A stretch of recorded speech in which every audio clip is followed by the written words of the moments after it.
USS Washington is about to do something no other American battleship does in the entire war. Sink an enemy battleship, alone, in the dark, with her guns. It is just past 11 o'clock, the night of November 14, 1942, in the black water off Guadalcanal the Americans call Ironbottom Sound. And the man steaming in to meet her, Vice Admiral Nobutake Kondo, does not know she is there. Kondo is the second most powerful commander in the Imperial Navy, behind only Yamamoto. Hours earlier, his float plane found the American force in his path and sent back a count. 2 cruisers, 4 destroyers. He believed it, and he had every reason to. He had graduated first in his class of 172. He commanded the finest night lookouts on any ocean, and his ships carried the deadliest torpedo ever built. His heavy cruisers alone outweighed everything the float plane had reported, so he turned in toward the island to finish the mission the last Japanese admiral had failed. The count was wrong. 2 of the shapes his float plane logged as cruisers were battleships, Washington and South Dakota, the newest ships in the American fleet, 9 16-inch guns to a hull. And the taller of the 2 had already found Kondo's force in the dark and locked onto it, with something his lookouts could not see and could not answer. Within about 7 minutes of her opening fire, 1 Japanese battleship would be a burning wreck, with better than 200 of her crew dead, and Japan's last real chance to take back Guadalcanal would sink with her. Kondo trusted the best eyes on the ocean. The trouble was that the thing hunting him in the dark had stopped needing eyes at all. To understand why 1 battleship was worth an entire campaign that night, you have to know what men were dying for at Guadalcanal. Because the island meant nothing in itself. It was a strip of jungle in the southern Solomons that almost no one in America had heard of before the war. What gave it meaning was an airfield. In the summer of 1942, the Japanese began cutting a runway out of the jungle there, and American commanders understood a simple thing. Aircraft from that field could reach the sea lanes between America and Australia. Whoever held the strip held the sky over that corner of the Pacific. On the 7th of August, the United States Marines landed and took the half-built airfield, finished it, and named it Henderson Field.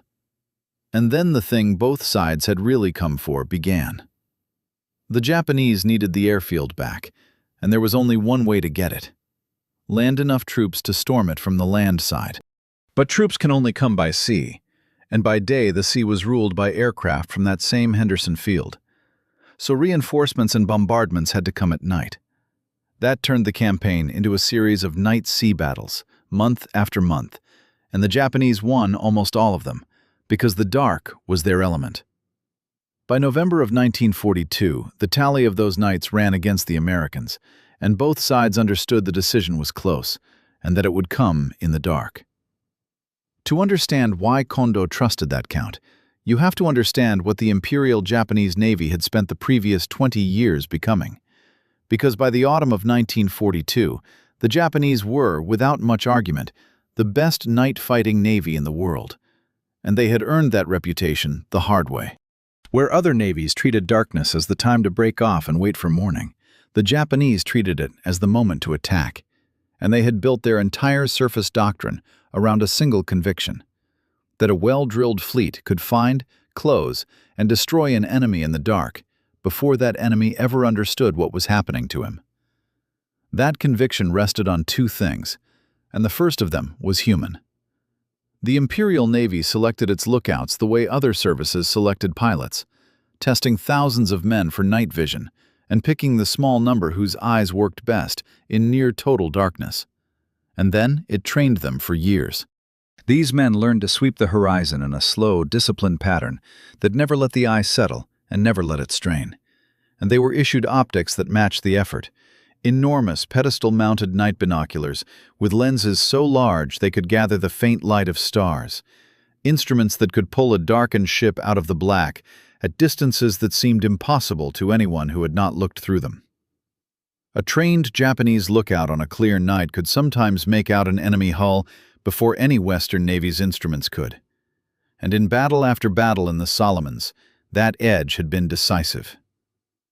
The second thing was a weapon, and it was the finest of its kind that any Navy put to sea in the entire war. The Type 93 torpedo, which the Americans would later nickname the Long Lance, ran on pure oxygen instead of compressed air. And that one design choice gave it numbers that read almost like fiction. It carried a warhead of roughly 1,000 pounds. It could run to nearly 25 miles. It reached speeds no American torpedo could touch, and because it burned oxygen rather than air, it left almost no wake, which meant the first warning a target usually received was the explosion itself. It is worth stopping on why this weapon frightened the Americans so badly, because it was not only the numbers. It was that the Americans at first refused to believe it existed. When their cruisers began exploding and sinking in the early night battles of the Solomons, struck from an impossible distance, American staffs reached for any explanation but the correct one. They decided it was mines. They decided it was submarines. They drew charts of minefields that were not there and hunted for submarines that were not there, because to accept the truth meant accepting that the enemy had a torpedo with twice the reach of their own, and that every Japanese destroyer could kill a cruiser from a range at which it could not yet even be seen. The secret was oxygen. An ordinary torpedo carries a flask of compressed air to burn its fuel, but air is 4/5 useless nitrogen, which streams out the back in bubbles and leaves a telltale white wake. Japanese engineers learned to run on pure oxygen, and that did two things at once. The nitrogen stopped feeding the wake, and the fuel burned far more efficiently. Hence the nearly 25 miles of range, and the speed, and the absence of a trail. The price was danger. Pure oxygen under pressure aboard a warship is a bomb waiting for an excuse, and more than one Japanese crew died in training as they perfected the thing. But by 1942, they had perfected it, and it worked exactly as designed. Put those two things together, the eyes and the torpedo, and you have the machine that had been breaking Allied formations apart for months. And it had already proven itself more than once. On the night of the 9th of August, barely a day after the American landing, a Japanese cruiser force under Admiral Mikawa came down the strait past the screen and fell on the Allied cruisers off Savo Island. The action lasted about half an hour. When it ended, 4 Allied heavy cruisers were sinking or already gone. More than 1,000 sailors were dead, and the Japanese steamed away almost untouched. It was one of the worst open-water defeats in the history of the American Navy, and it was delivered in the dark, with those same eyes and those same torpedoes. At the end of November, there would be Tassafaronga, where the pattern repeated in even more humiliating form. 8 Japanese destroyers, caught in the act of unloading supplies, would turn and tear an American force of 5 cruisers and 6 destroyers apart with torpedoes alone, sinking 1 cruiser and gravely damaging 3 more, and again slip away barely scratched. Night after night, the same thing happened. The Japanese saw first, fired first, from a range no one expected, and were gone before the survivors could work out where the attack had come from. This was the enemy Willis Lee was steaming to meet that night, and this is why Kondo had not the slightest reason to doubt the outcome. And it is worth being precise about who Kondo was, because he was not a reckless man and he was not a fool. He had graduated at the very top of his class, he had served as a naval attaché in Britain, and had studied his eventual enemies at close range, and he was regarded inside the Imperial Navy as second in importance only to Yamamoto himself. In the war games before the war, when the Japanese rehearsed the opening moves of the conflict on tabletop and chart, Kondo had been given the role of the enemy commander, playing the British and the Americans against his own side, which tells you something about how highly his judgment was rated. He was careful, he was intelligent, and he understood the ocean he was fighting on as well as any man alive. The ship he was steaming to protect that night was a veteran named Kirishima, and she carried her own kind of contradiction. She had been laid down in 1912, before the First World War, as a battle cruiser, one of 4 sisters designed with help from a British naval architect in the years when Britain still built ships for Japan. She was old. She had been rebuilt twice between the wars, given thicker armor and new engines and enough speed to keep pace with the aircraft carriers she had spent the past year escorting, and those rebuilds had turned her into something the Japanese called a fast battleship. But underneath the modern superstructure, she was still a hull from another age, with an armor scheme designed against the shells of 1914. Her main guns were 14-inch, 8 of them, and they were good guns. On this particular night, though, they were loaded with the wrong ammunition. That detail matters, so hold on to it. Kirishima's mission was to bombard Henderson Field, the airfield on Guadalcanal that the Americans had taken and would not give back. And to smash an airfield, you do not use armor-piercing shells. You use high-explosive and incendiary rounds designed to crater runways and burn parked aircraft. Her magazines that night were full of exactly that. Type 3 incendiary shells, superb for setting an airfield on fire, close to useless against the armored hull of an enemy battleship. Kondo did not expect to meet an enemy battleship, so the loadout made perfect sense. It was the logical choice, right up until the moment it wasn't. Kondo's force came into the strait in several columns, the scouting ships ahead, Kirishima and the heavy cruisers behind, all of it moving through the dark as tightly and as confidently as only the Japanese could move. A few miles ahead, 6 American ships came on in one long single file, 4 destroyers, and behind them, the 2 battleships Kondo took for cruisers. They were commanded by Rear Admiral Willis Lee, and unlike Kondo, who was looking through the best optics on the ocean, Lee was looking at a screen.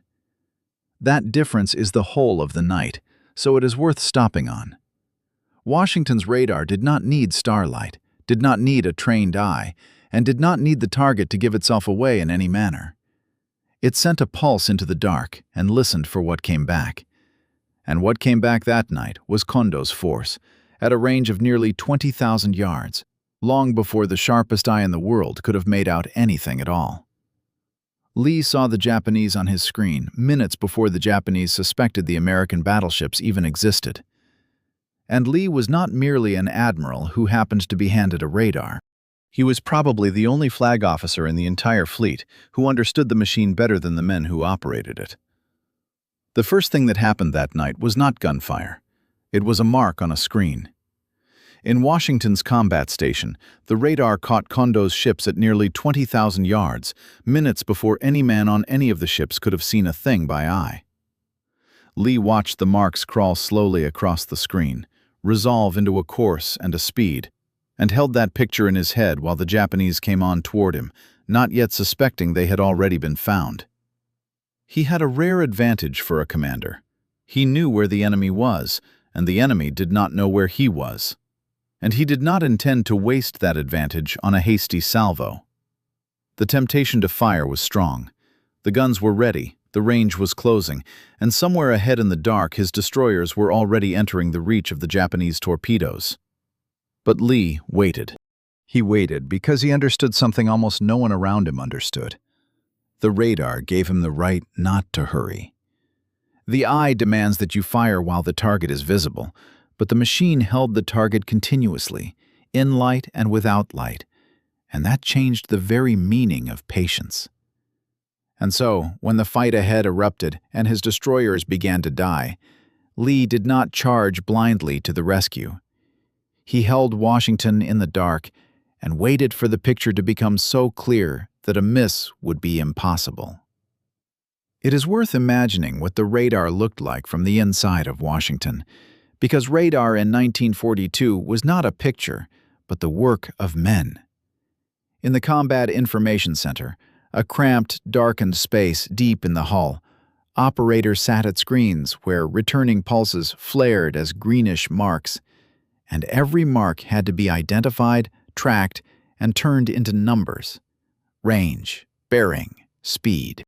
Those numbers went to the gunnery officers, who fed them into a computer, a mechanical device the size of a cabinet that worked out where the shells would land given the motion of both ships, the wind, the spin of the earth, the wear on the barrels. Out of that came a firing angle, and the turrets swung on their own, obeying a solution reached by men who had never once seen the target with their eyes. Lee moved between the center and the bridge and read that picture the way few men in his fleet could. He did not crowd the operators, and he did not rush them. He understood the limits of their machine better than they did. where the radar was reliable, where it would throw a false mark from a nearby shore, where it would lose a target against a burning ship. And so, when the picture turned confused in the first minutes, when friendly and enemy marks blurred together, Lee did not fire blind. He waited for the clarity the radar could give, and the eye could not. The destroyers met first, and for the Americans it went badly. It is worth naming these ships because in the minutes that are so easy to sum up in a single line, hundreds of men died.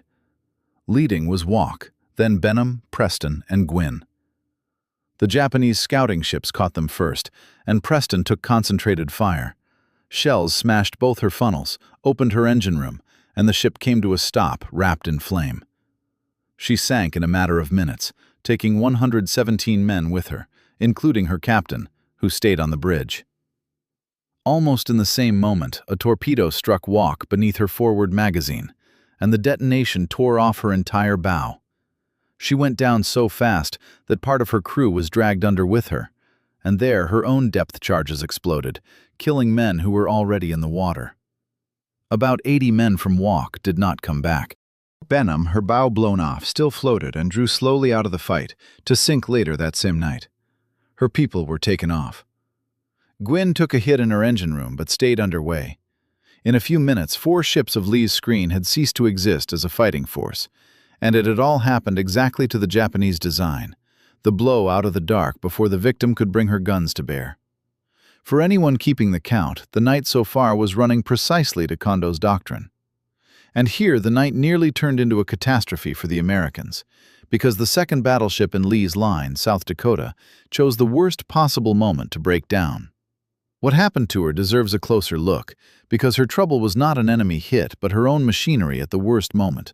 Shortly before, in balancing her electrical load, the crew had tied down the protection on one of her generators, and when the circuit ran away, the failures cascaded, one after another, knocking out distribution boards all over the ship.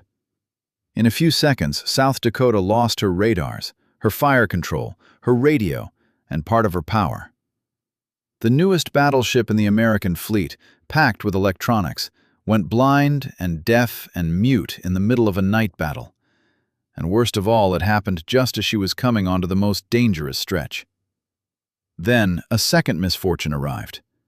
Swerving to avoid the burning wreckage of her own destroyers, South Dakota let the light of their fires fall behind her and throw her silhouette into relief, her tall superstructure, her funnel, her turrets, turning her into a black target against an orange background.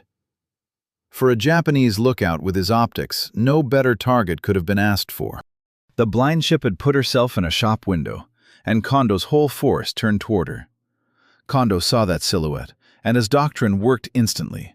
Searchlights snapped open, the optics caught the target, and nearly his whole force fell on South Dakota at once. In a few minutes, she took 27 hits. Shells wrecked her superstructure, set her upper decks on fire, and cleaned out what was left of her communications and control. 39 men died. And while this was happening, while Kondo watched his salvos tear at the blinded American ship, he was convinced he was looking at everything the enemy had left. He was staring at his one victim in the searchlight beams, and did not know that the second, far more dangerous ship had at that moment vanished into the dark, beyond the reach of his lights, and was already laying her guns on him. Because while Kondo's entire force was busy with South Dakota, Washington came on through the dark, untouched and unseen, her radar holding the Japanese ships the whole time. Lee had waited. He let Kondo's searchlights snap on, let the Japanese commit, let his radar close the range to a figure at which a miss was nearly impossible, less than 9,000 yards, and for 16-inch guns, that is point blank. And then Washington opened fire. This is where the real story of the night lies, and it is not that a new ship beat an old one. It is what let the new ship shoot at all. Kondo had everything that was supposed to decide a night battle. The best eyes, the best torpedoes, the best training, years of victories. Washington had one box with a spinning antenna that a Japanese lookout could not have made out if he had stared straight at it. The SG radar. Standard fitting on a new American battleship. no secret wonder weapon, no one-of-a-kind instrument. It was a production unit that Allied industry was already turning out by the hundreds, onto battleships, onto cruisers, onto destroyers, onto the escort ships that guarded the convoys. And in that lies the detail Kondo never saw that night, but which decided everything.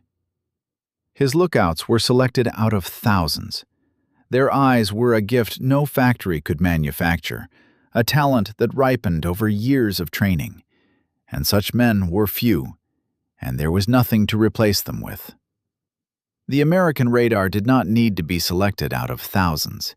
It needed to be built, and building was the one thing Allied industry did better than anyone alive. Japan set its best men against the machine. This was not a duel between two ships.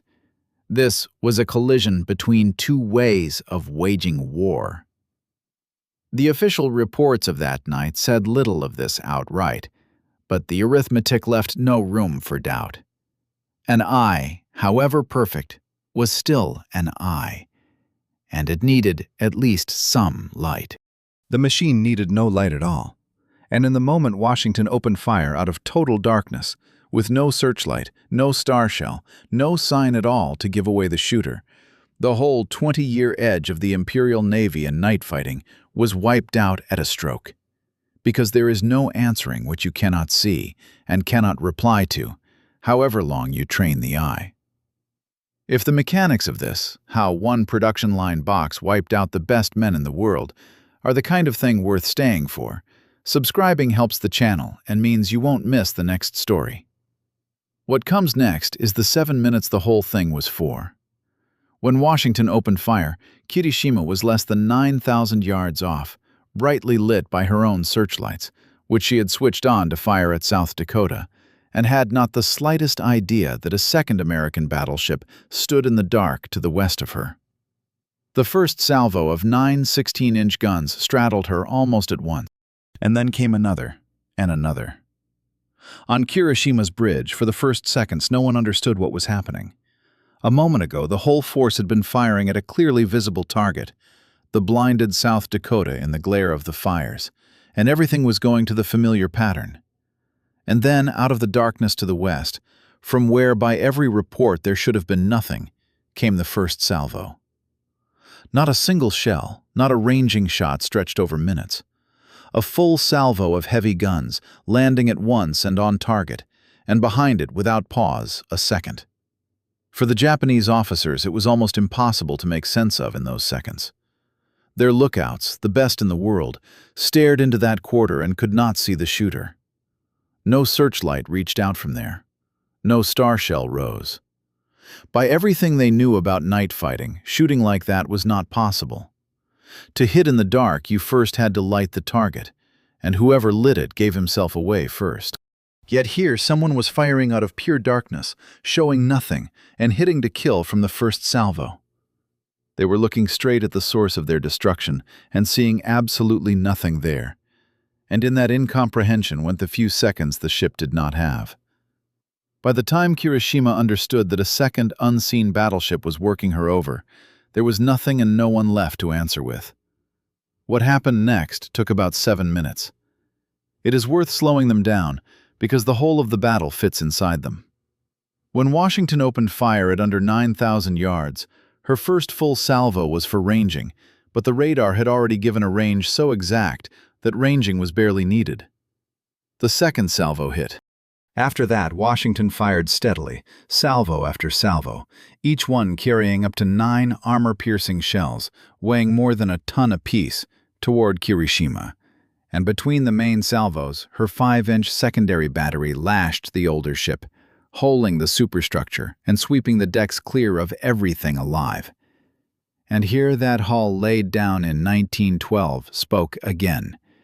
Kirishima's armor had been designed against the shells of the First World War, which pierced the outer plate and burst right there at the surface. The American armor-piercing shell of 1942 was built differently. With a delay fuse, it passed through the outer skin and exploded deep inside, among the machinery and the magazines. The thin outer armor of the old battleship did not stop these shells. It only armed their fuses at exactly the right instant, helping them do their work where the damage was fatal. Hits landed along her whole length. One jammed her rudder at 10 degrees, and Kirishima began to turn in helpless circles. Others opened compartments at the waterline, and water came in faster than it could be pumped out. In 7 minutes, a ship that had taken 30 years to build and rebuild twice was reduced to a doomed ruin by a man who had never once laid his guns on her by eye. Now remember the shells in her magazines. All that night, Kirishima's main battery had been loaded with incendiary rounds for an airfield, close to useless against armor. While Washington took her apart from the dark, her own guns carried nothing that could have answered a battleship, even if she had managed to lay them. A logical loadout, made for a mission no one meant to change, turned into a ship left disarmed in the decisive minutes against the one enemy she had not expected. By the end of those 7 minutes, Kirishima was burning along her whole length, answering only to her engines, and poorly at that, and rolling first onto one side and then the other, each roll heavier than the last. The fires were beaten down by nearly 2 in the morning, but the engine rooms had to be abandoned. Heat and smoke were being drawn down through her own ventilation. The light cruiser Nagara tried to take her in tow and could not. Her captain, Iwabuchi, sent divers down to the steering compartments, but they could not get through the sealed hatches. The ship was doomed, and all that was left was to take off her people. The taking off of Kirishima's men was done in darkness and haste, because the ship was rolling from side to side, and no one knew how much longer she would last. The destroyers Asagumo, Teruzuki, and Samidare came right alongside the dying battleship, took men aboard, and pulled away, and did it again and again. The Japanese order of abandoning ship was kept here too, as far as the situation allowed. First the portrait of the emperor was taken off, then the wounded, then the rest by division. There was a logic in that ritual, for a navy to which form and duty meant no less than survival. 1,098 men were taken off in time. 212 were not. Many of them stayed in flooded compartments and at jammed hatches the divers could never reach, and others had died in those 7 minutes, at the guns and in the stations, smashed by shells. At 23 minutes past 3 in the morning, about 7.5 miles northwest of Savo Island, Kirishima rolled onto her port side and went down by the bow, and the water closed over a hull that had been 30 years in the building and rebuilding. Her captain, Iwabuchi, survived. 3 years later, he would die at Manila, but that is another story. Here, it is worth being precise because the sources disagree. By one account, traced to a post-war interrogation of one of her officers, Kirishima was deliberately scuttled by her crew. By a later technical study of her loss, there may have been no formal scuttling order at all, and the ship capsized on her own from a loss of stability. And the suddenness of that capsize caught even her captain off guard, who survived only by luck. Speculation. The exact circumstances of her final minutes, deliberate scuttling or spontaneous capsize, remain in dispute. What is not in dispute is the cause. By the time the question of how to abandon her arose, everything had already been decided by those 7 minutes in the dark, and Washington simply ceased fire and drew off into the dark she had come from. She had not taken a single hit in the whole battle. The only American battleship to sink an enemy battleship by gunfire in a straight duel in the entire war came out of it without a scratch and without a single man dead aboard. In that was the whole asymmetry of the night, reduced to one line. One side lost a battleship, 4 destroyers, and hundreds of men.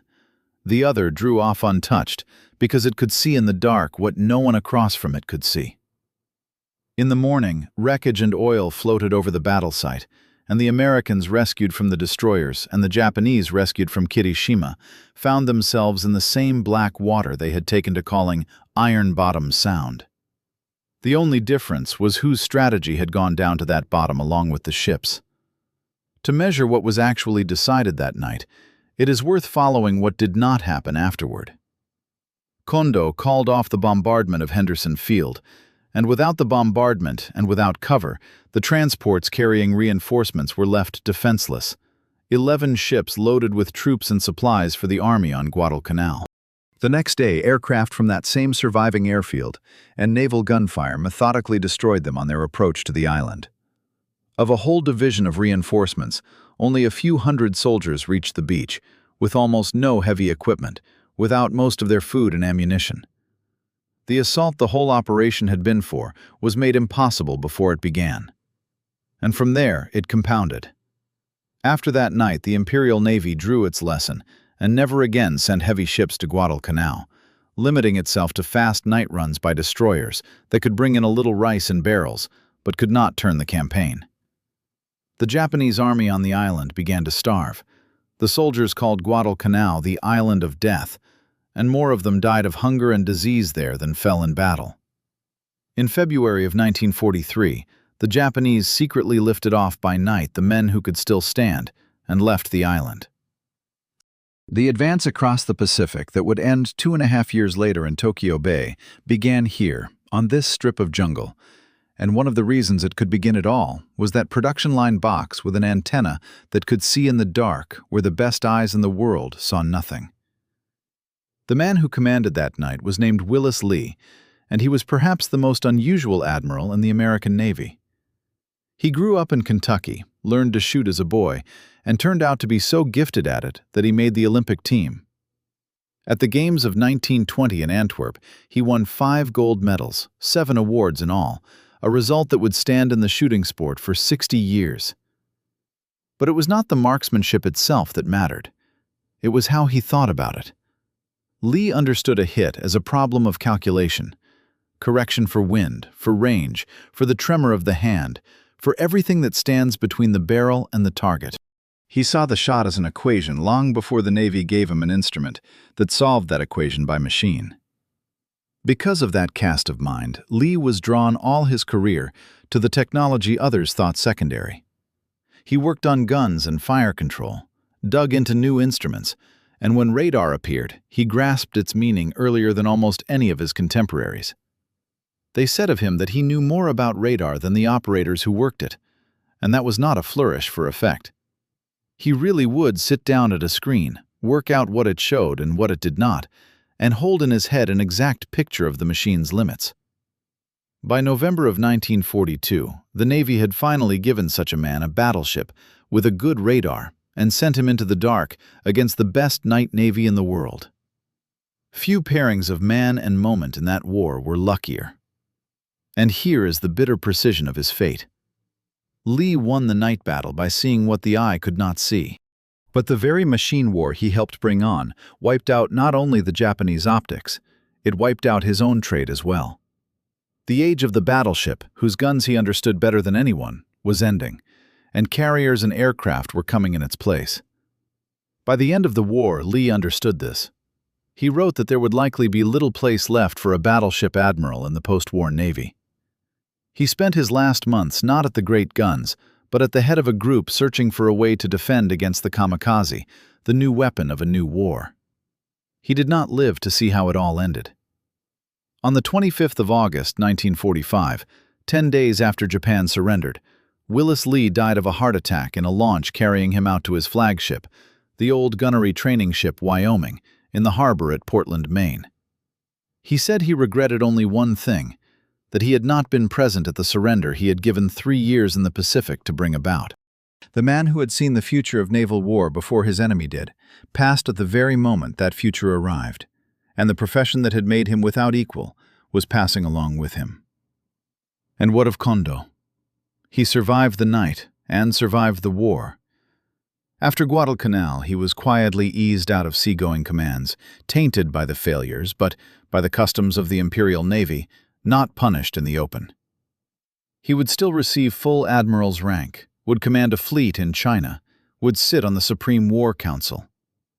And at the very end, fate arranged one last irony.